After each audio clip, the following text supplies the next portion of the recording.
Faster than a speeding bullet. I ran until my muscles burned and my veins pumped battery acid. More powerful than a locomotive. An idea is like a virus.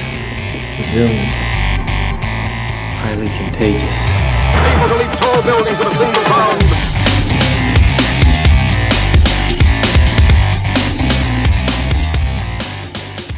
Hey guys, Jared Moon here from Into 3 Fitness. I'm not going to do a super long intro today. On the show, we have Mike Daggett. Now, he has a very impressive story, and he does a phenomenal job of telling his entire story and then also a great introduction of himself. So make sure you pay attention. The only thing I want to note before you dive into this episode is you're probably trying to achieve some sort of goal this year. I would hope so. So if you are, really pay attention to some of the processes that he has and how he's really simplified achieving his success. So he lost a ton of weight, he's kept it off, and he continues to see progress and help other people do it. And there's nothing complicated about it. There's nothing fancy or flashy. It's actually really simple, and it will help you succeed. So pay attention to this one. Listen to Mike Daggett. Thanks for listening. All right, Mike, I am super pumped to have you on the Better Humanology podcast, man. How's it going? Man, it's going outstanding. Thanks for having me. I really appreciate it. Yeah, I'm looking forward to this. But before we do anything, I have to get to the challenges and the book recommendation. Everyone listening knows it's coming, so we want to hear what you got. So how about a fitness challenge for everybody? My fitness challenge is always to give up on your performance goals. If you're just starting out, challenge yourself to just do something every single day. And you got to get to the point where you can do as little as possible so that you can keep the attendance going. That builds that 21-day habit. You build from that, then you increase your performance, and you completely change your life. I like that, working on consistency first over, performance goals and numbers, metrics, things like that. Yeah, that's absolutely it, because you think so many people try so hard to just get in shape in one workout, and then it leaves them so they can't work out for another 2 weeks while they recover, and they never build the habit of going. That's incredible advice. And I had James Clear on the podcast a while back, and he's kind of real big on habits and everything. And he tells a story on his blog. He writes really awesome articles about this guy who wanted to lose a ton of weight, and all he did was go to the gym. He'd not work out. I should highlight that. He didn't work out. He just showed up and built that habit. Are you familiar with that story? I am not, but it really resonates with me. I'm going to look it up after, because that's exactly my story as well. Awesome. Well, we'll dig into it a little bit deeper in a minute. So how about a mental toughness challenge? My mental toughness challenge is just completely give up hope and completely quit trying. This isn't about trying and hope. What I want you to do is if you have hope isn't a plan. Make a plan, follow your plan, and get it done. So if you say, I hope to do this, you're setting yourself up for forgiveness to not doing it. Don't rely on hope. Don't rely on trying. Go do it. Mentally, that's not easy to do, but you've got to flip that switch and take control. Know that you have control of your own destiny. Don't leave it to hope. I love that. Make the plan and work the plan. All right. So how about a book recommendation? What are you reading? What do you recommend other people read? Reading is very, very important to this journey. There's so many people have a lot of good advice, but my hands down, number one, without question, favorite book is The Noticer by Andy Andrews. And he completely taught me how to just change my perspective, see things in a completely different light. That opened up my brain to start appreciating the things that I have. And man, from there, my life just completely changed. I read that years ago, and I credit that to all of the success I've ever had comes from that pivotal point where I turned the book and said, yep, I'm going to do this. And title the book one more time? It's The Noticer. Right. Andy Andrews is his name. Awesome. I have not had that one recommended, but it sounds very awesome. So I'm going to look into that one right after we get off. It's incredible. All right, great. Well, I really appreciate the challenges in the book recommendation, but I want to learn a little bit more about you, your background, and what you're up to now. So if you could kind of fill us all in, anywhere you need to start, as far back as you need to go up to today on your journey. Awesome. Thanks for that. I want to start off with just saying, I'm a good airman. I'm active duty in the Air Force and the Air National Guard. managed recruiting for the state here, but all of that was getting ready to come to an end. And I have an addiction to food, and working out was not my friend. Eating too much was certainly my friend, and that almost cost me my career. It got to the point where the military, it didn't matter how many medals I had, it didn't matter how many awards I had. I was awarded the Meritorious Service Medal a couple times, the Commendation Medal. I was named the best recruiter in the entire Air National Guard in 2002, but none of that mattered because I couldn't pass my fitness test. And that really got to a point in my journey where I didn't really know, I didn't tie fitness to the mission. I made the assumption that I was doing great things and getting all these awards and that would be, quote unquote, good enough. And slowly but surely, my weight continued to creep up. And I found myself about 91 pounds over my max allowable weight from the Air Force. And as you know from being a military guy, not exactly the best representation as a recruiter. So it kind of got to me.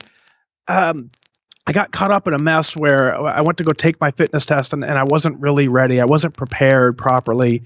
They took the tape across my midsection. I taped out about 46 inches. It was an automatic failure. And it left me confused because, I'm a good airman. Why does this matter if I can run a mile and a half? My job didn't require it. The job that I did had no bearing on any of that. But it got to me. And so I ended up failing my first fitness test. Being a little bit higher ranking in the military, my counseling session was with a 1-star general. And that really threw me for a loop. And I looked at my boss and I said, Sir, I'm sorry, I didn't prepare for the test. But I promise you, if you give me another chance, I'll never fail another PT test. I'll go out and do whatever needs to be done and do it. So in essence, for 15 years in the military, I struggled with my weight, but this particular moment was the first time I'd ever failed a test. So I made the promise to him. I said, Sir, I'll never fail again. Give me another chance. 6 months later, I ended up passing the fitness test by the skin of my teeth, but I changed enough of my habits to lose, maybe 15, 20 pounds or so to just get under that piece. But I didn't ever really make a change in my life. It was just kind of just suppressing some bad habits and trying really hard to just kind of meet the minimum. And when I was doing that, I was just really getting minimum results. So it come a time when, about a year later, I'm due for my next test. I'd promised my boss I would never, ever fail again. And I realized I wasn't ready to take the test. And I knew that I would fail again. So now I had this mental challenge in my head of, hey, you failed a test a year and a half ago. You promised your 1-star general you'd never fail again. Dude, you can't pass it today. So instead of going and taking the test and failing it, I just actually didn't take the test. I kind of hid as best as I could. And every time we had a test opportunity to test, I either wasn't in town or I was out doing something else or praying for snow in July, something so that I would not have to take this test. And now I was successful in doing that for about 2.5 years. 2.5 years or so go by.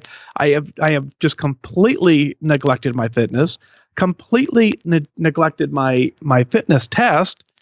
And finally, the fitness monitor catches up with me and he says, Mike, you need to go take your test.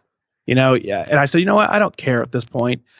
Dude, just put whatever numbers you want in the computer. Tape me. It's not going to matter. I'm going to fail it. I'm probably going to die of a heart attack if you force me to go run. So just do what you got to do, but I'm not taking the test. And they put some scores in the system. I ended up failing my second test. And that started, the series of, okay, this airman, it doesn't matter how good he is. He's not getting the job done, and we need to get him done. And my entire career, I was thinking of ways to kind of beat the test. I didn't ever think that maybe I should actually work on passing it. I tried to find ways to beat it, and I would have these crazy thoughts in my head of hey, maybe on the way to the fitness test, if I fell down the flight of stairs in front of my boss, he would see that. And maybe there's no way he would let me take the fitness test, so I would get out of it that way. I was thinking things like, hey, what if on the way over there I got in a small fender bender, enough so that I would have to go to the hospital instead of the parade ground to do the fitness test. But that's a crazy thought. And so, I wrestled with that. I would go every time I would be due for a test. I would run down to a spa. I would get a seaweed wrap and I would try and take 2 or 3 inches off my waist. I would look for the guy to do the tape measure that I thought would give me the biggest break on the tape. And all these things were just poor choices. And mentally, I had some toughness to say, you know what? None of that's right, Mike. Own it. This is the situation you're in. You have put yourself in, like it or not. Don't hope to get out of it. Take your chance now. Take your life back and go make a change. So I did that, and after failing that test, I finally realized that my life was in trouble, and I was going to be separated from the military, a career that I loved and been in for 25 years at the time. I would give my life to defend this nation, and why wouldn't the Air Force love to have me? And so I wrestled with that. And I said, it's time to change. And so I went to the gym January 1st. I remember very vividly. I was the New Year's Eve resolution guy walking in the gym, 263 pounds, knowing that my fitness test was in May. And I said, I'm going to change my life. So every single morning I get up and I went to the gym at 5 o'clock in the morning. I was the first guy at the gym. I was waiting for the gym to open. I hopped on the treadmill and I did as little as possible so that I could guarantee that I could make it back the next day. So for the entire month of January, I just walked on the treadmill. The entire month of February, I just got up every single morning, 5 o'clock in the morning, and just walked on the treadmill. At the end of February, I hopped on the scale, and there was no change in my weight. But I built the habit of going every single day. So that was going to continue. But what I realized is I wasn't being efficient in my eating. I would leave my 5 o'clock gym session. I would head to McDonald's. I would head somewhere crazy. I would go for lunch. And because I would justify the fact that I was, quote unquote, working out, I continued to overeat. So on March 1st, I said, it's time to make a change. And I ended up going back to what I knew worked. And that was the Weight Watchers system for me, where you track all your food and you track your calories and you be mindful to the eating side of it. I took that program very seriously, coupled that with the exercise that I was doing, and from March to September systematically kept dropping weight and dropping weight and dropping weight, all at the same time increasing my physical activity because the habit that I built by going to the gym every single day was ingrained in my lifestyle. So when the two of those forces combined, in about 6 months, I lost 91 pounds. I've gotten the best shape of my life. I went out and I took that fitness test with pride. I said, here I am. I'm ready to do this. And I scored an 84% on the fitness test, probably one of the best days of my life where I kind of did it without a ton of quote unquote effort. And almost, shortly thereafter, I said, I want to test again. And I know I can get an excellent score. And so out of cycle, I went and tested and got a 94% on the test. And then I've continued to do that ever since. And so now my mission, my goal is to say, you know what? The fitness standards are absolutely doable if you live your life with a healthy mindset and you eat healthy, you eat right, and you just work out consistently. I've gotten to the point where I'm in the best shape of my life at 44 years old now. I can go get an excellent score on my fitness test any time of the day. It doesn't matter if I'm wearing my uniform, if I'm wearing sneakers, if I'm wearing boots. I'm confident no matter any time of the day, no matter what I'm wearing, I can go past this exam with an excellent score. It's a place I haven't been in 26 years.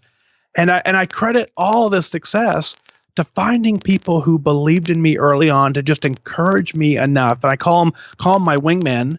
It's a tribe of people that truly did nothing more but then to show me that what I was trying to do was possible. And so that's why I tie in the opening of the show. I said, I want to give up on that hope. I actually just need to see the reality and then make a plan to have that same level of success for me. So my wingman stood by me and just continued to show me that everything I was doing was doable. And I just kept mimicking their actions and following their lead. And I completely changed my life. And so now what I've done is I've realized that there's so many people out there that struggle with this, and most people, if you get overweight, you don't believe that it's possible to completely change your life. You think you need some sort of miracle drug, or you think some overnight pill, or even you have to resort to surgery, which is clearly a viable option for some, but it's not the first option for many. But I didn't believe any of that until somebody else showed me that it was possible. And so now, my life mission is to say, you know what? Everyone who wants to get fit, everyone who wants to drop weight, you have the ability to do it. What's holding you back? And do you have the right mindset to go do this? So all I want to do is tell them that it's possible, show them that it's possible, and then walk with them as we continue to get it done. And so I ended up building a social media following. I ended up building, a website and my own podcast called Wise Advice. And all I'm trying to do is just let you know that if this is what you're trying to do, man, it's 100% doable. So I vowed at this point on, as I'll take care of any airman, any wingman, any person who wants to struggle, will do it. Because I found a wingman that really got me going. I found my tribe. I had someone daily reminding me that you can do this. Every single morning you wake up, you can do this. And so that's where I just devoted my life. And we started a 501c3 now called Operation Fat Dag. It's for members of the military who are struggling, who don't have the financial means to completely change your life. And we want to step in and say, hey, how can we help? How can we be there for you? And you go to fatdag.com and check out all that resources. Super duper brand new. By the time this hits the air, we'll just be rolling into it, but it's going to be amazing work. And it's just that point where you tell the story and you let other people know they can do it, and together we can completely change the world. But the one thing we had to do is we had to focus on why you're doing this. The how doesn't matter. There are so many different ways to get healthy. There are so many different ways to get fit. So all of those are tools that you can use. And as you go through a weight loss journey or a fitness transformation, you can find that how that will work for a little bit of time. But if you've forgotten why you're doing it, then as that how becomes boring and complacency starts setting in, you slowly drift out of that because it's just no longer fun. And unless you find another how, like swinging to another vine to grab another how, unless you find another how immediately, you're going to revert back to your old habits. So what I always say is that it doesn't matter how you do it. You can look at any fitness program out there and you can find people who have had success on it. But if you want lasting success, if you want to completely change your life, you have to completely change your life. And the power to do that starts from your why. Why are you doing this?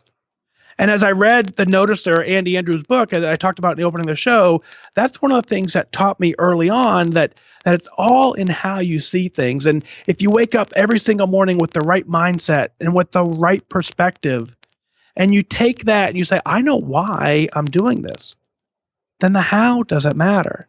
So I wake up every morning, I grab a marker, I write on my bathroom mirror, good morning, Mike. It's a good day. You can do this. Be thankful for the roof you have over your head. Not everyone has that opportunity. Be thankful that you have a gym that you can go to. That shifted my perspective. It made me very appreciative of why I was doing this. In my case, my why was my family. My health. It doesn't do me any good to have all these amazing things that I have in life if I'm not going to be around with my family to enjoy them. So I tied into I want to be healthy, knowing that everybody, if you ask that question, no one will deny that they would rather be healthy.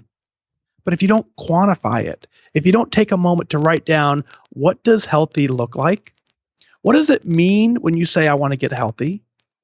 How will you know when you've achieved it? And you take that piece and you start writing a story to yourself. In my case, dear Mike, dear Fat Dag, here's what you're on the mission to do. You've known it's possible. You've now seen people do it. So what does success look like? And here's what you're facing. And you roll through that story and you write it down and you dig into the emotional why as to why you want to do anything in life. And you've got it written down and you refer to it often. When you wake up the next day or a couple of days later and you start to see the change, it's very easy to accept that as the final destination. But what you have to do is at that point, you have to go back and reread your why and say, no, this isn't where I wanted to end up.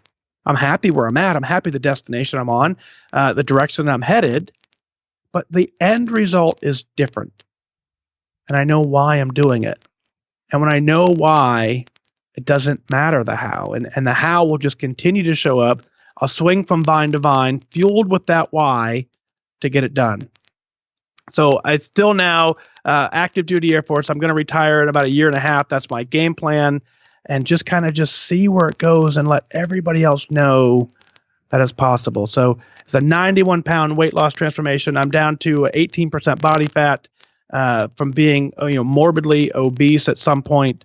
It's just an incredible journey, and it's an honor to share it with you and with your listeners, and just let people know that the sky's the limit. Go get it done. So thanks for letting me share that. I appreciate that. I really appreciate it. I think that's an awesome story and great way to kick things off. I do have quite a few questions from that, and the first one, kind of want to start almost where you ended it. You're talking about the why, and this is something that I talk about with my athletes all the time. I put it in the book that I wrote. That's like the opening chapters, like, hey, none of this is going to work if you don't have a big why. But I see a lot of people still stumble and struggle with this, is finding it, because it can be easy.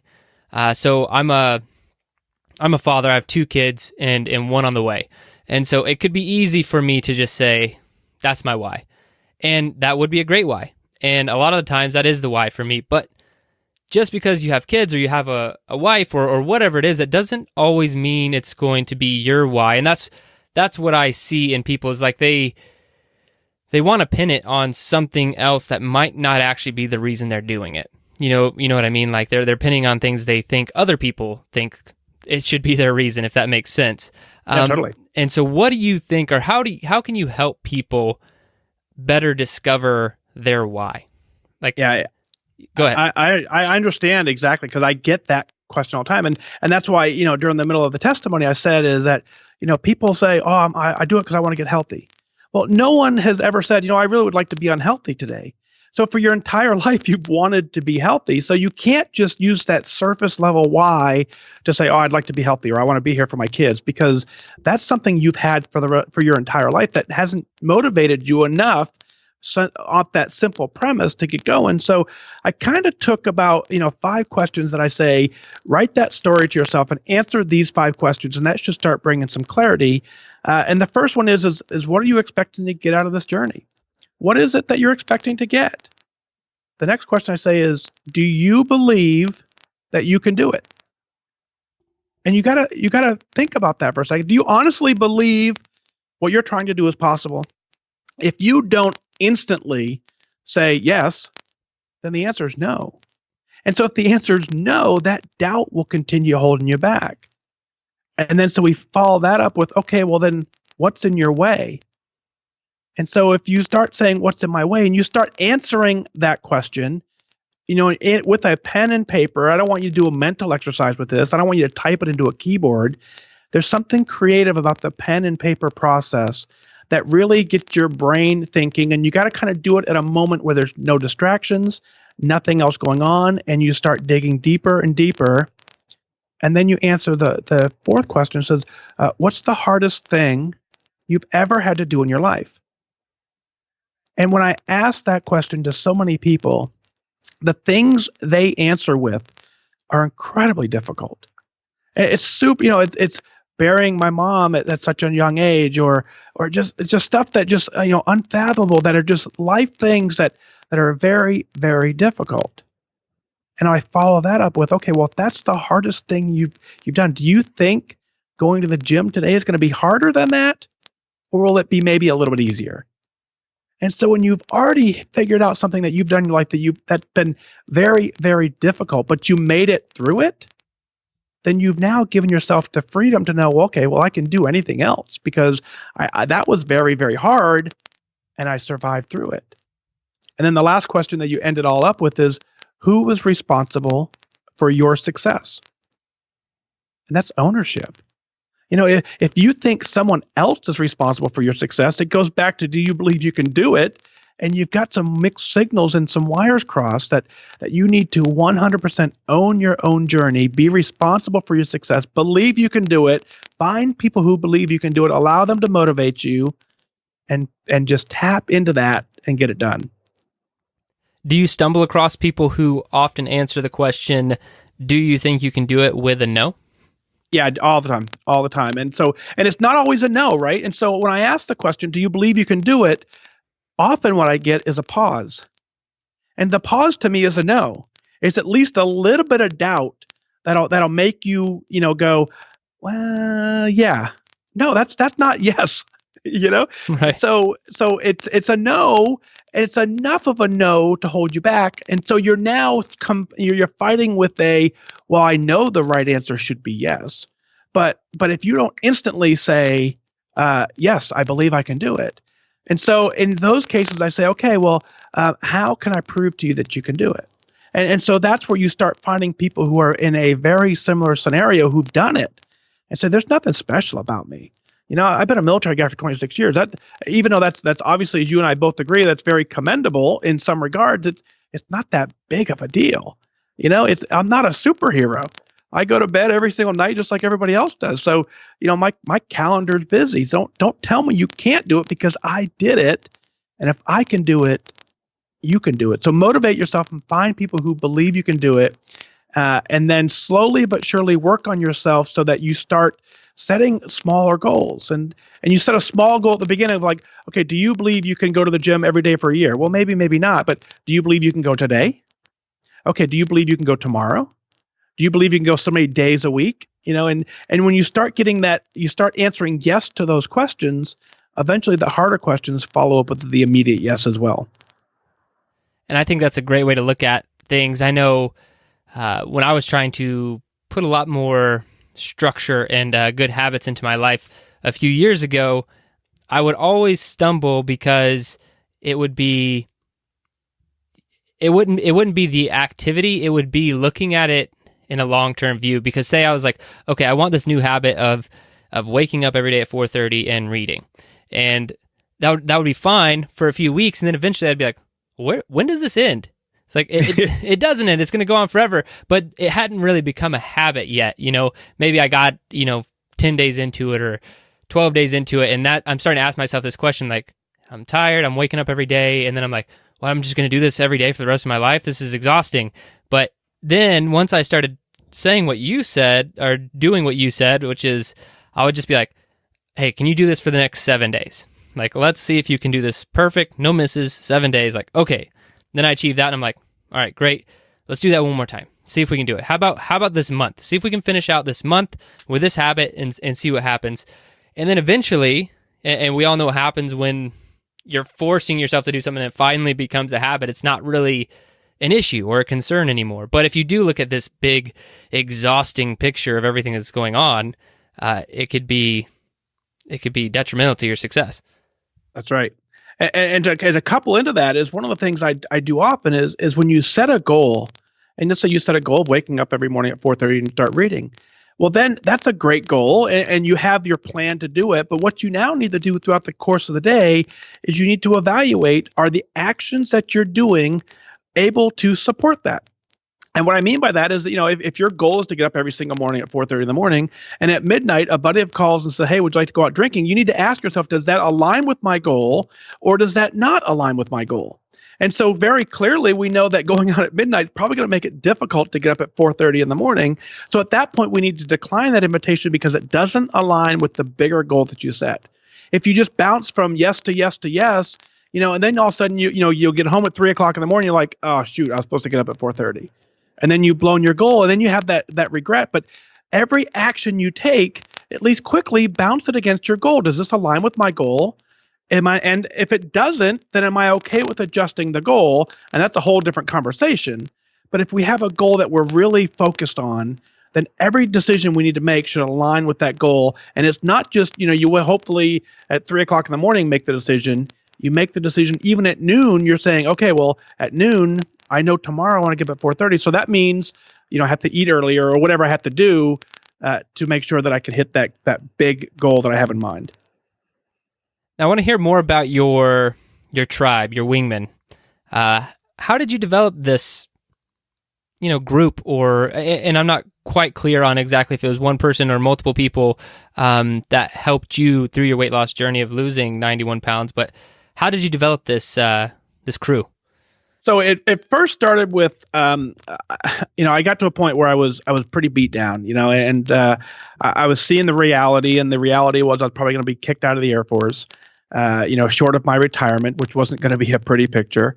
And so what I did is I finally got to the point where I said, I need some help. I sent an email to about, I don't know, maybe 20, 25 people who I considered my good friends, the people that I put on my personal board of directors, right? And I said, guys, I just poured my heart out. I said, I'm in trouble. I don't know what the issue is. I just know I have a fitness test in a couple months and I'm not ready for it. And so I sent it out to all these people. I sent it out to generals, to colonels, to chiefs, to just, civilian friends of mine, basically anybody who I thought, would be would help me, even though I didn't know what I was really asking for. And I got a couple responses, but they were just kind of one of those, hey, go to the gym more, or, hey, maybe you should eat less, and the stuff that I already knew that wasn't going to be life changing. And I have one guy, super good friend of mine. He's an Air Force guy as well. We've been together since tech school, and he replied back and he said, Mike, what's going on? So I told him briefly. He's okay. And that was kind of the end of it. And I didn't get anything out of that conversation. And that was it. I woke up the next morning to an email from him at 4:00 in the morning that he sent it for. And it said, good morning, Mike, day 67. We got this. Let's go. And that was pretty much it. Next day, morning, Mike, 66. Good morning, Mike, day 65. Good morning, Mike, 64, 63, 62, 61. Every single morning, he sent me an email, and all he did in that sentence or two was remind me, the first thing in the morning, he reminded me that I had a goal. And so I took the rest of the day upon myself to make sure that my actions aligned with that goal. And so he carried me to my first fitness test passing after I had failed. And so I'd recognize the importance of that. But what kind of happened is after I passed that test, him and we celebrated. We had a great conversation. I said, thank you so much for carrying me. And when that support dissipated, I hadn't quite fully built the strong enough internal resolve to carry it forward. So that's when I had the struggles. So this time around, what I did is social media inside the Weight Watcher app, actually, there's a platform for like Instagram, and I posted in there kind of the same message. Here I am. I failed before. And it just resonated with the people in there. And about 8,000 people almost quickly jumped on and said, hey, how can we help you? What can we do? And showed me it was possible. And they, every single morning, reminded me the same thing. So now I call them my wingmen. So my original wingman certainly gave me the notion that I am going to constantly need to be carried. I'm going to constantly need to be reminded of what the goal is. And then now I have a tribe of about 100,000 people who just all rally together. We formed a Facebook group, wisewingmen.com. Inside there, it's about 3,000 people right now.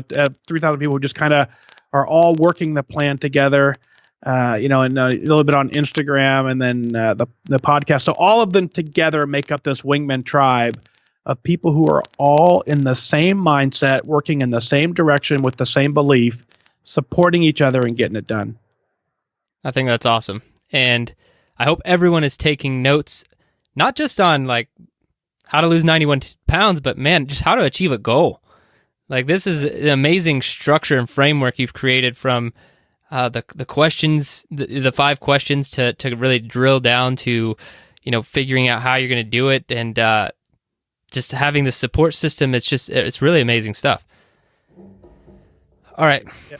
So how did you, I understand that you got a pretty big why, but you mentioned early on, but you had not ever connected your needing to pass the fitness test to the mission. And I want to ask this question specifically because coming from active duty and supervising a lot of young airmen, this was a difficult message to get across sometimes, as especially if they're brand new. And so, and some of them, to be honest, I know that they listen to this podcast. So I'd like to ask this question specifically on how you help young airmen or airmen in general connect them needing to pass the fitness test to the mission that's going to benefit them somehow as well, because, the mission only goes so far in motivating somebody. Right. So what do you do there? So, it comes down to, as I was a little caught up in me early on, right? So, I joined. I wanted nothing more than to serve. My story goes a little deeper. The first time I went down to MEPS to join the military, I left there being disqualified for entry, and the military doctor said, "No, there's no way you'll ever serve." And that crushed me, because my dad was a 23-year career Navy man. So being in the military was the only goal I had set for myself. So when they told me I couldn't do it, it kind of was a little bit defeating, and ended up getting a waiver down the road. Had a medical issue that got cleared up, and everything's good. So I ended up finally getting a waiver and was able to join. And so I kind of felt like, I was a good airman. I would do it. No matter what you asked me to do, I would do it. I would be the first one in. I would be the last one out, or whatever, depending on the scenario. I would deploy wherever it needed to be. I'd raise my hand and do whatever. And I thought that was taking care of the mission. And so I never had time to work out. I was too busy working. I was too busy developing other things or whatever. I wasn't a gym guy, so it didn't really interest me. So I found interest in things that I liked, and that was working hard and, and just making sure I was the best airman. But I never connected that fitness was just a part of being an airman.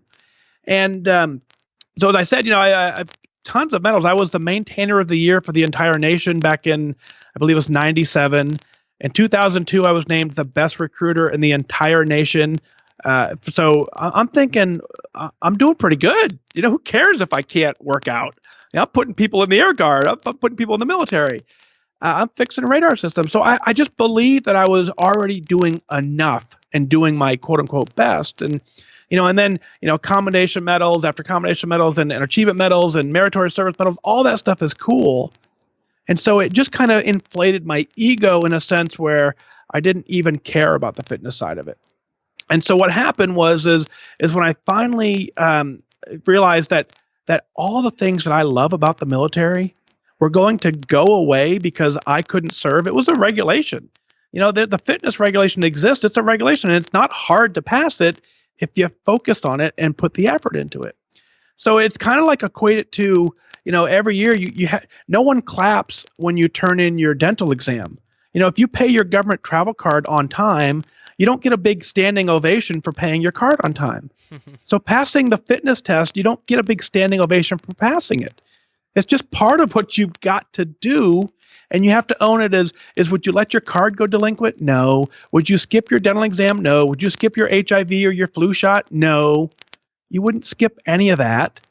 This is one aspect, and what I've learned after the fact, it didn't really help me connect it, but boy, does it resonate now, is the mental shape that I'm in now makes it look like I was never a good airman before. I am so mentally strong and mentally tough and mentally engaged in what the military operations are that I'm like, man, what an amazing career it would have been if I would have been mentally tough on day one, And so I just kind of got naive thinking that I was doing enough, and by doing the things that I enjoyed doing, not the fact that I had a great colonel who told me, he's like, Mike, I don't care if you pass this fitness test or not. It doesn't matter to me. But the regulation says you have to pass it to stay in. So you get to make the choice. That's a really good point. It's part of the job. There is no way around it. And one thing that you've brought up multiple times, and something that really resonates with me, is the word ownership. Where did that come in to your journey? You talked about kind of owning it in the process, but what was the epiphany that you had that made you really realize, all right, I got to own this. This is nobody's problem but my own. Yeah. So that happened. I think I always kind of owned it, right? I was hoping for, hoping that maybe I could use some sort of excuse when the general said, hey, you failed your test. I was hoping to say, yeah, well, the guy who taped me incorrectly. But as I was thinking those words, I'm like, well, if he comes in and tapes me again, it's not going to be any better. You could have 15 people line up and tape me, and none of them are going to say 38, Right. So I was like, okay, so that lie isn't going to work. So I started figuring out that, I have integrity. I've always had integrity. That's the one thing I prided myself on. And I realized that no one was going to do this for me. And so I could either own it, and it was actually interesting as I was talk with my general, when he said, something along the lines of, what happened. I know he was expecting I didn't have a good breakfast, or the guy who taped me, again, he didn't do it right, or my shoe came untied. I know he was expecting a list of excuses. But I looked right at him in the eye, and that integrity first core value hit me. And I said, you know what, sir? I didn't prepare. And he looked at me kind of like, oh, well, I know that's true, but I've never heard it in those words. And I said, sir, I didn't prepare. I completely unprepared to take the test. And I said, but I knew it was due. And so at that point, I just started believing that, this was a choice. Living healthy and being happy every morning, it's a choice. You can wake up healthy. You can wake up happy. You have to make the choice to decide to continue in that same direction. And so my choice was to be honest about it and say, if you want to fix it, no one's going to get back there and push me through the test, and no one's going to give me a break on the test. If you want it, it's a choice, and it's theirs to go get and take it. So I did. That's awesome. And I think, ownership is hard to come by, and it's more prevalent in the military, I think. I don't know where it gets kind of bred into us somewhere, some point in our careers, but it's an amazing trait to have. So I think it ties into teamwork too, right? Ownership and teamwork, and because when you're a member of the team, forgive probably 98% of your audience will hate me for this, but if you take Tom Brady as the greatest quarterback in NFL history, and you say he's great, but you put him on the field all by himself, he loses every single game. And so the ownership piece comes in as part of a team. And so my team is the United States of America. My ownership is to make sure that I'm in the best fighting shape possible so that no matter what the nation needs, I can do it. And so what I've realized is it doesn't matter how good my team is if I'm not performing at my best, and it doesn't matter how good I am if I don't have a team to support me. And so the two come in hand in hand. What does your training look like today? Today, it's I do a couple different things. I have, the number one is I still continue to monitor everything I eat. That's the most important, I believe. So I'm still making sure that I'm eating right on plan. I'm getting a lot of good protein, a lot of healthier food. I've completely gotten rid of all soda.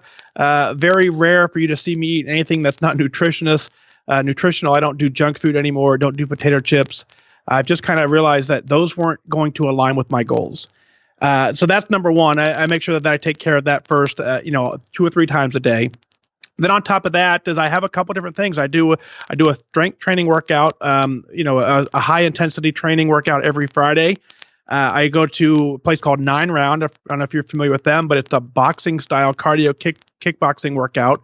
I pop in there a couple days a week, and then I'm working on my running. And my running goal is to get my 1.5 miles down to about a 6-minute 1.5 miles. Which would be a 9-minute 1.5 miles. I mean, a 6-minute mile. And I'm right around 7:30. And so I'm just trying to bust through that speed barrier. And so I just balance. I wake up every day and go, what do I want to do today? Which one? Do I want to run today? Do I want to kick a bag? Or do I want to go do some strength training? But it's all, they're all there. And they all play a very pivotal point in this journey. And I want to ask you a question. We call it the book question because I think that you'd have a really good perspective on this. So say there's a nationwide curriculum implemented and the president calls you up and says you're responsible for one chapter of the book. So every single child in America will have to read your chapter and be tested on and pass before they can graduate high school. What would your chapter be about? My chapter would be about people. Everything we do in this world, there's going to be people involved. And so it's how you treat everybody. So the questions and the quizzes would be is name, tell me who your neighbor is. Tell me who your neighbor's friends are. And so what I kind of mean by that is we've gotten so far away as a nation in some regards, in some regards we haven't, but in some regards we've gotten away from just seeing people as a team. And we start having, these political discussions, and all of a sudden, we start arguing with each other, and you start arguing with your best friend, and you see it every day. You have best friends split up over Facebook because of, a Facebook post. And so the reality is how can you expect that There is absolutely nobody on this planet, not a single person, who votes the exact same way I do on every single issue except for me. And so you take it one step further. I've been married now for 22 years, and my wife and I don't agree on every single issue to the same extent on every issue. But we've been married for 22 years. We figured out a way to make it work. So at some point, as we come through this, as a nation, we rally together. It doesn't matter what side you're on any of the discussions. What matters is you have a belief and you're working towards that belief. And someone who maybe believes differently than you should encourage them to be the best that they are as you're being the best that you are, and things will work out. And so the philosophy would be is to love thy neighbor, which is, we've heard that before. And the test would be is how well do you know who you're working with and who you're working for, and what's your purpose? And how does that tie into knowing people and understanding people, and just appreciating everything that every single person brings to the earth? And, I do some other charity work as well. And at the end of my talk, I always say, well, if this is your mission as it is mine, you're welcome to join me. But if for some reason I gave you this whole spiel and you said, no, that's not my belief, well, then go be passionate about what your belief is if you really want to save all the whales, it's not a cause that's going to rally me to work. But if that's what you believe, then they're counting on you, and you've got to go do it very, very well, because not everyone is going to support that idea. So be the best at whatever it is you are, and understand the people that you work with to rally a common cause and get it done. I love it, man. That's a really great answer. I think everyone could benefit from, knowing. I guess we could break it down to partly empathy, for other people, but then also really knowing yourself very well, like a high emotional IQ and intelligence. I think that's it's not taught anywhere, really. It's just something you're either kind of good at it or you're not. And everything, I'm of the mindset that everything can be learned, but unfortunately, that one's not taught much anywhere else. No, it's not. And so, it goes back to, things that are taught and things that are measured and things that are tracked, they end up getting done. So as you set goals, if you need to have someone teach you, but then you need to find a way to keep yourself accountable to it. And that accountability system could be very easily as every morning, get up and say hi to 5 people that you wouldn't have said hi to. Start there and grow it from that. All right, Mike, we're going to move to the quick fire questions of the show. Are you ready? I am. All right, what's the hardest workout you've ever done? The hardest work I've ever done is, so I started building a little bit of a social media following, and a guy by the name of, by Adam is the transformationcoach.me. He invited me down to Bloomington, Indiana, and he said, hey, Mike, why don't you come do this workout?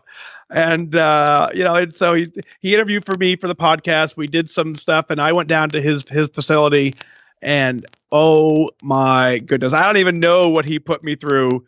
But I honestly wish, this was the coolest thing. I ended up pushing this pink sled across the parking lot, and I was so spent at the end of it. It was fun. I mean, I was dripping wet. I was so sore. It took me like a year to recover. I'm joking. But what was interesting is it felt so good because I did that workout from a point of my life when I was in shape. And so I honestly, I talked to him frequently. I said, man, I wish you lived closer because it was the hardest workout I've ever done. But boy, did I really learn a lot about myself because I wanted to give up 20 minutes into it. And you let me go for another 45 on top of it. And so it was hard, but it was rewarding at the same time. All right. In your opinion, what's the best activity for building mental toughness? I think the best activity really is your pen. It's a pen, it's some quiet time, and it's really taking some time to assess your life and assess the situation that you're in, and be humble about where you're at, but express some sincere gratitude for everything that you have. There are a billion people on this planet that would trade everything they have to live a day in your life. And so we live here in the greatest country on the earth, and we have so many resources and tools available to us that we just kind of forget about. So as you go for a mental toughness attitude, is you really have to just say, I appreciate everything I have, and it really takes your pen to start jotting some of those things down before you start realizing that, having air conditioning in my house is truly valuable. Not everyone has that. Having a roof over my head, having a house, having a car. And so that gratitude starts building the appreciation. And then mentally, the next day you wake up and something goes wrong. You're like, you know what? I still have a house. I still have air conditioning. You can't take that away from me. Or you didn't take that away from me. So it mentally keep myself going and in the right direction. All right, if you could only have one piece of equipment to train with for the rest of your life, what would it be? I think I train my brain. I think that's the number one thing is, sure, if you have a brain, which obviously we're going to have for the rest of our life, but if you have that brain and you have the ability to develop it, running shoes don't matter, treadmills don't matter, barbells don't matter. Mentally, you will find a way to do whatever you want to do if you've developed the mental toughness to do it. So you could tell me right now, hey, we're going to go for a run. Any shoes would work, and I could run barefoot. So to limit myself to say I only want to have running shoes for the rest of my life would do me such an injustice because that limits me to that track. If for some reason something happens and I can't run, then what do you do? Because that's the one piece of equipment I kept for my life. But if I keep my brain, I can always find a way. Hundreds and hundreds of years ago, the stuff that we now rely on didn't exist. But as a nation, as a country, as a world, we were able to develop into what we are now. So there's nothing that we have now outside of the brain that is going to make it so that, that's going to be more powerful than that. So that's how I'd end that. That's awesome. I think that's the first time we've gotten that answer, but I really like it. Yeah. If you have the right mindset, you can do anything. Right. So, I don't know what some of the other answers are. I'm going to go back and listen. But, if you said treadmill, because I like to run, well, okay, great. What's going to happen, hypothetically, what happens if all of a sudden, you develop shin splints? Well, now you can't train because you chosen a treadmill. Right. Now what, mister? Now what are you going to do? All right. Now, here's the question of the show. What is the best advice you have for becoming a better human? And this is 100% open-ended. Yeah, I think we kind of covered it, but I really want to hit it because I think it's that important. Is the best advice for being a better human is to just recognize that you're not in this alone. You have to rely on other people, and that relationship building and finding people who are of like-mindedness, but also embracing those who are different and understanding that different doesn't mean anything. Every single one of us are different in some way, shape, or fashion. And it's the old adage, if you judge a fish by its ability to climb a tree, he will always be a failure.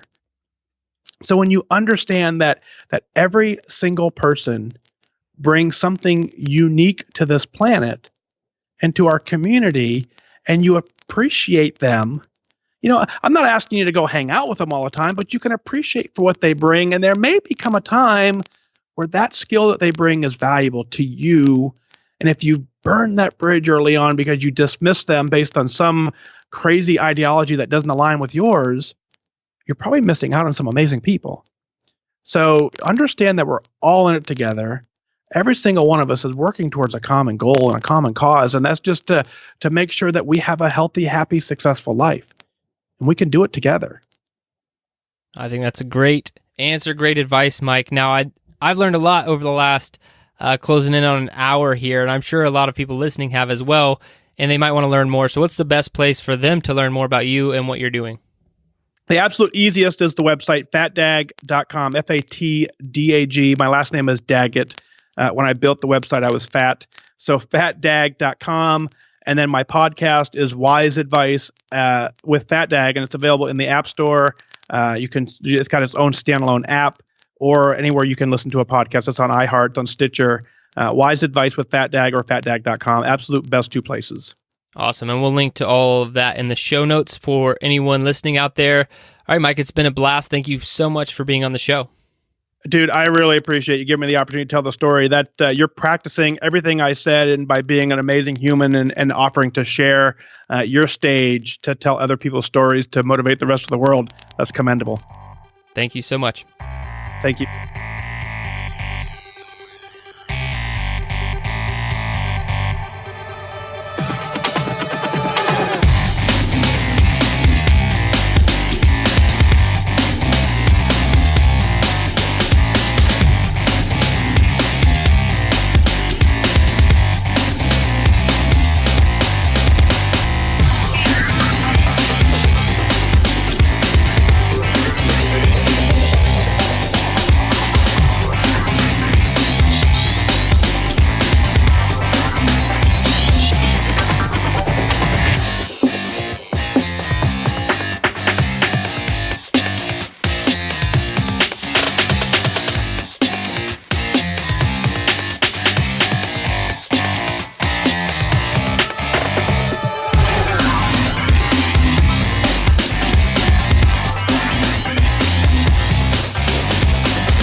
best. Losers always whine about their best.